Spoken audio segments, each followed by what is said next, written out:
டேய் இவன் நம்ம லிஸ்ட்லயே இல்லையடான்ற மாதிரி போற போக்க பார்த்தா கேகேஆர் பிளே ஆஃப்ஸ் போயிடுவாங்க போல. இந்த சீசனே ஒரு வினோதமான சீசன் சொல்லலாம்.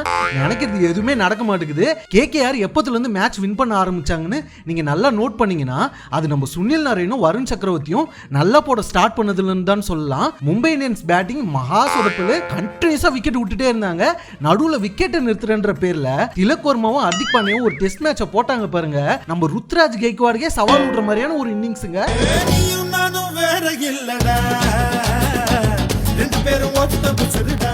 எண்டுல கார்பின் போஷ் ஒரு 18 பால்ல 32 ரன் அடிச்சதால 147ல போய் முடிக்கிறாங்க. கேகேஆர் பவுலிங்ல எல்லாருக்குமே கிரெடிட்ஸ் கொடுத்து தான் ஆகணும். முக்கியமா நம்ம சுனில் நரேன் 4 ஓவர்ஸ் போட்டு 13 ரன்ஸ் மட்டுமே கொடுத்து ஒரு விக்கெட் எடுத்தாரு. மும்பை இந்தியன்ஸ் பேட்ஸ்மேன் எல்லாம் பிச்சிலே டான்ஸ் ஆட விட்டாருன்னு தான் சொல்லணும். கேகேஆருக்கு என்னதான் ஃபின்னாலன் கிரீன் ரஹானி எல்லாம் இயர்லி அவுட் ஆனாலுமே 1947ல இருந்து ஐபிஎல் விளையாடிட்டு இருக்க நம்ம மனிஷ் பாண்டேவும் ரோமன் பவுலும் ஒரு செமையான பார்ட்னர்ஷிப் போட்டு மேட்சை ரொம்ப ஈஸியா ஆக்கிட்டாங்க. எண்டுல பேக் டு பேக் விக்கெட் விழுந்தாலுமே 19 ஓவர்ஸ்ல மேட்ச் முடிச்சிட்டு போயிட்டாங்க. மும்பை இந்தியன்ஸ் பவுலர்ஸ்மே நல்லா தான் போட்டாங்க. ஆனா இந்த டார்கெட்டை வச்சுட்டு ஒண்ணுமே பண்ண முடியாது.